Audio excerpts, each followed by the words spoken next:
आपका जो मूल संविधान, हमारा जो मूल संविधान कानून की किताब है, उसमें जब वो आपका लागू हुआ था तो उसके अंदर आपके 395 आर्टिकल्स थे। आपके पार्ट की बात करें तो 22 पार्ट थे। आज के टाइम पर आपके जो पार्ट्स हो चुके हैं वो 25 पार्ट हो चुके हैं, ठीक है। और उसके अंदर 8 जो थे वो शेड्यूल थे, 8 शेड्यूल थे, ये चीज ध्यान रखेंगे। उसके बाद 4 शेड्यूल आपके अमेंडमेंट्स के तहत जोड़े गए। आज के टाइम पर 12 शेड्यूल यानी कि 12 अनुसूचियां हैं। ये मैंने आपको इससे पहले जब हमने एक वीडियो बनाई थी इंपॉर्टेंट अमेंडमेंट्स टोटल 105 जो किए थे उनमें मैंने आपको बताया था। तो अपने संविधान के भाग 1 के अंदर जो कि आर्टिकल नंबर 4 से लेकर 1 से लेकर 4 तक है, उसमें हमारे भारत देश, ठीक है, संघ और राज्य क्षेत्रों के बारे में लिखा हुआ है। उसके अंदर ये सारे प्रावधान है कि भैया हम अपनी टेरिटरीज को अपनी टेरिटरी के अंदर, ठीक है, बढ़ा सकते हैं, उनको घटा सकते हैं, या फिर 2 को 1 कर सकते हैं, उनको रीनेम कर सकते हैं। जैसे कि आपके टाइम दर टाइम 1956 से नए नए राज्यों का निर्माण, नई नई टेरिटरीज का निर्माण आपका हुआ है। उसके बाद जैसे अनुच्छेद 1 है जिसमें सिर्फ इतना लिखा हुआ है कि भारत जो है वो आपका राज्यों का संघ है। आर्टिकल नंबर 2 भारत में नए राज्यों का प्रवेश, कि भैया भारत में नए राज्यों का प्रवेश बिल्कुल आपका मान्य है, संवैधानिक है। नए राज्य बनाए जा सकते हैं या 2 राज्यों को एक किया जा सकता है। आर्टिकल नंबर 3 में क्या है, राज्यों के क्षेत्र सीमाओं और नामों में जो है वो संसद, ये सारा काम कानून कौन बनाती है, संसद बनाती है। तो संसद आपके जो 28 राज्य आज के टाइम पे 8 यूनियन टेरिटरीज हैं, उनके क्षेत्र सीमाओं में और नामों में जो है वो चेंज ला सकती है, उनको परिवर्तित कर सकती है। उसके बाद भाग 2 आप देखेंगे, ठीक है, पार्ट 2 देखेंगे जो कि 5 से लेकर 11 तक आपका है, जो कि सिर्फ नागरिकता से आपका संबंधित रखता है कि भैया इसमें नागरिक, भारत का नागरिक बनने के सारे प्रावधान है कि आप कैसे कैसे भारत की नागरिकता पा सकते हैं। और बाय चांस अगर आप किसी दूसरे देश की नागरिकता ले रहे हैं, किसी दूसरे देश में जाके बसना चाह रहे हैं, तो आपको भारत की नागरिकता पहले छोड़नी होगी, तभी आप किसी दूसरे देश की नागरिकता ले सकते हैं। यानी कि भारत में सिंगल सिटीजनशिप का प्रावधान है जो कि हमने यूके आइलैंड से लिया है। भाग 3 के अंदर the most important part of our constitution, जो हमें एक्चुअल में फील कराता है that we are live in a free India, ये है आपका मौलिक अधिकार। भारत में रहने वाले हर एक नागरिक को आपके कुछ मौलिक अधिकार, कुछ फंडामेंटल राइट्स दिए गए हैं। जब आपका संविधान सभा आपका गठन हुआ था, उसके बाद उसकी अलग अलग कमेटीज थी, तो जो फंडामेंटल की कमेटी थी, कमेटी ऑन फंडामेंटल या advisory committee on fundamental rights, इसके जो प्रेसिडेंट थे वो थे सरदार वल्लभ भाई पटेल। ये चीज आप ध्यान रखेंगे, ठीक है। ये हमारे भारत के संविधान 12 से लेकर 35 में पार्ट 3 के अंदर मौजूद है। आर्टिकल 12 से लेकर 35 तक सारे आपके क्या है, संविधान के मौलिक अधिकारों के बारे में बात की गई है, हमें जो मिले हुए हैं, जिसमें आपका आर्टिकल नंबर 14 से लेकर 18 तक आपके क्या है, आपका राइट टू इक्वालिटी से रिलेटेड है, हर तरह की इक्वालिटी आपकी। उसके बाद 19 से लेकर आपका 22 तक जो है बच्चा वो स्वतंत्रता का अधिकार, फ्रीडम ऑफ स्पीच जिसमें एक आता है, राइट टू लाइफ उसके अंदर एक आता है, आर्टिकल नंबर 21 आपने देखा होगा। शोषण के विरुद्ध अधिकार आपका 23 और 24 के बीच है, ठीक है, आपका शोषण के विरुद्ध अधिकार। धार्मिक स्वतंत्रता का अधिकार आपका 25 से लेकर 28 तक है कि भैया भारत में रह रहा हर नागरिक, क्योंकि भारत बहुत सारी संस्कृति और बहुत सारे धर्मों से बना हुआ एक परिवार है, तो उसमें हर किसी को हक है कि वो कोई भी धर्म चाहे अपना सकता है, किसी भी धर्म की वो पूजा कर सकता है। उसके बाद संस्कृति और शिक्षा संबंधी ये आपका 29 और 30 के अंदर है। ये बेसिकली आपका माइनॉरिटीज के लिए था बच्चा, ठीक है, कि भैया जो अपने भारत में माइनॉरिटीज हैं उनकी संस्कृति को किसी भी तरह का नुकसान ना हो, क्योंकि उनकी टीचिंग्स थोड़ी अलग होती है। जैसे अपना मदरसा एक इसका उदाहरण है, ठीक है, तो उनको उनकी संस्कृति को संजोने के लिए ये आर्टिकल्स आपके यहाँ पर रखे हुए हैं। संवैधानिक उपचारों का अधिकार, आपका कोई भी मौलिक अधिकार जो है वो आपको ऐसा लग रहा है कि उसकी अवमानना हो रही है, उसको आपको नहीं दिया जा रहा है, तो आप उसके खिलाफ आर्टिकल नंबर 32 के तहत बिल्कुल जा सकते हो बच्चा सुप्रीम कोर्ट के अंदर, ठीक है। सुप्रीम कोर्ट आपका निवारण करेगी, आपको आपका फंडामेंटल राइट मिले, इस बात पे वो चर्चा करेगी। तो ये इसको भारत की आत्मा, संविधान की आत्मा भी कहा गया है, दैट इज आर्टिकल नंबर 32। किसके द्वारा? डॉक्टर भीमराव अंबेडकर के द्वारा। उसके बाद बात करें भाग 4 में, तो भाग 4 के अंदर आपके क्या मौजूद है? भाग 4 जो है वो डीपीएसपी मतलब राज्यों के नीति निर्देशक तत्व, जिसमें से आजकल बड़े सवाल पूछे जा रहे हैं, उसमें डीपीएसपी जो है वो 36 से लेकर आपका 51 तक है बच्चा, ठीक है, जिनको हमने आयरलैंड से लिया है। कहां से लिया है? आयरलैंड इंग्लैंड के संविधान से प्रेरित होकर हमने अपने पास रखा है। इससे आपका कई आजकल पूछे जा रहे हैं, जैसे आर्टिकल नंबर 40 आपसे पूछा जा रहा है जिसमें पंचायती राज का पहले प्रावधान था।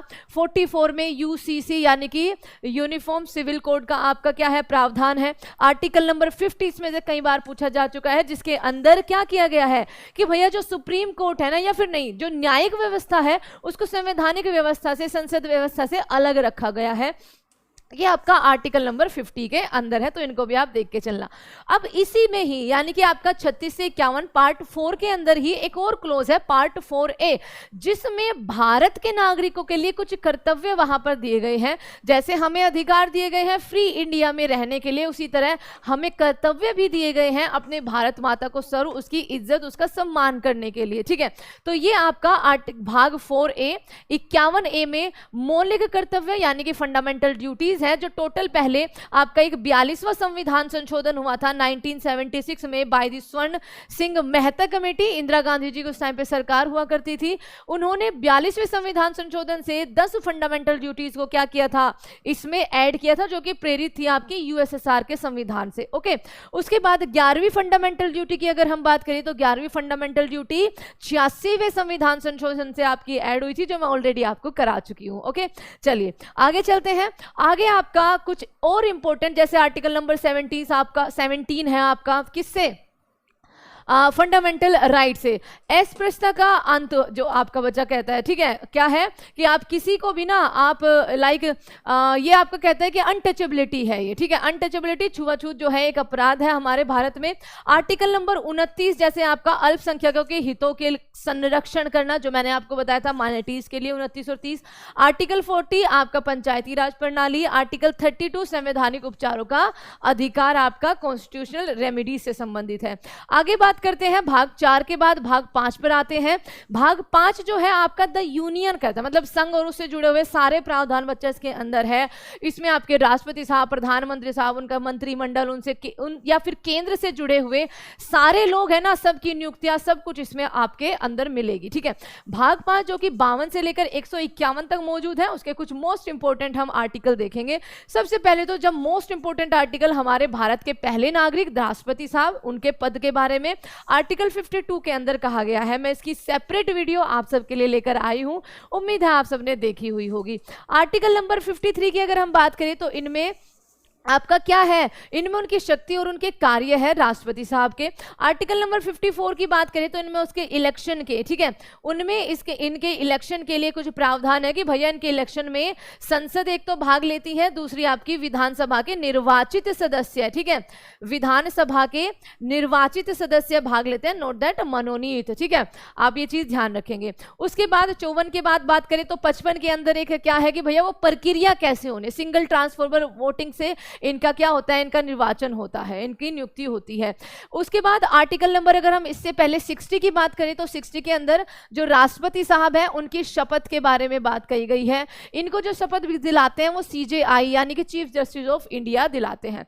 आर्टिकल नंबर 60 के अंदर इनको हटाने का, इनके पद से हटाने का प्रावधान है, जिसको आप इम्पीचमेंट बोलते हो। ठीक है, इम्पीचमेंट का अधिकार है। अब इनकी कुछ शक्तियों के बारे में अगर बात करें, आर्टिकल नंबर 72 जिसमें ये किसी भी अपराधी को जो है वो समाधान दे सकते हैं उसके अपराध को मापने और तोलने के बाद। आर्टिकल नंबर 123 के अंतर्गत, ठीक है, आर्टिकल नंबर 123 के अंतर राष्ट्रपति के पास ये शक्ति होती है कि वो अध्यादेश जारी कर सकते हैं। लाइक जैसे आर्टिकल नंबर 108 के तहत ये दोनों सदनों की संयुक्त बैठक यानी कि जॉइंट सिटिंग बुलाने का अधिकार रखते हैं, लेकिन उसकी अध्यक्षता ये नहीं करते हैं। आर्टिकल नंबर 143 के अंदर मौजूद है कि आपके जो राष्ट्रपति साहब हैं वो सुप्रीम कोर्ट से किसी मसले में सुप्रीम कोर्ट से सलाह लेने के लिए आपके क्या है, बिल्कुल तत्पर है। ये इनकी एक कार्यकारी शक्ति है। आगे बात चलते हैं।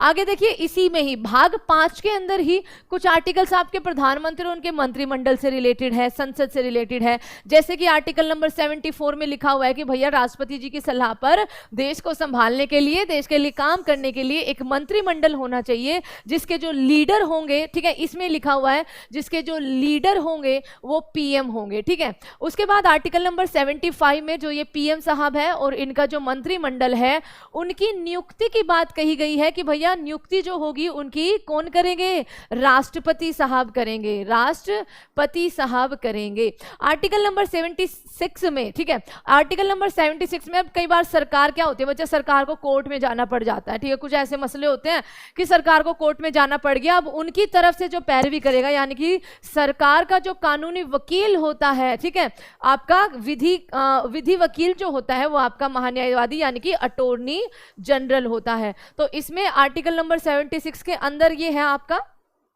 इनका प्रावधान, और इनकी नियुक्ति भी कौन करते हैं, इनकी नियुक्ति भी राष्ट्रपति के द्वारा ही की जाती है। उसके बाद बात करें तो आर्टिकल नंबर, ठीक है, आर्टिकल नंबर, एक सेकेंड बच्चा, आर्टिकल नंबर आपका 70 जो आपका 9 हो गया। आर्टिकल नंबर 79 के अंदर आपका सिंपल लिखा हुआ है संसद के बारे में, ठीक है।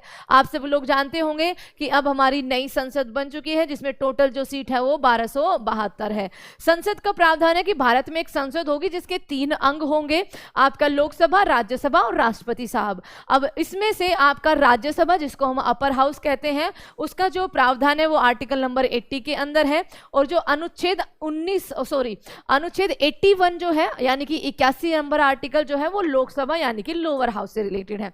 आपके लिए तब तक के लिए एक सवाल छोड़ के जाती हूँ, बताइए जल्दी से कि आपका लोकसभा, ठीक है, लोअर हाउस, इसका नाम ये कब पड़ा है बच्चा, ठीक है।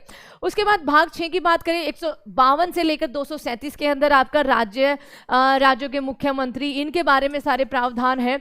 उसी में जब हम बात करें थे पार्ट 5 में राष्ट्रपति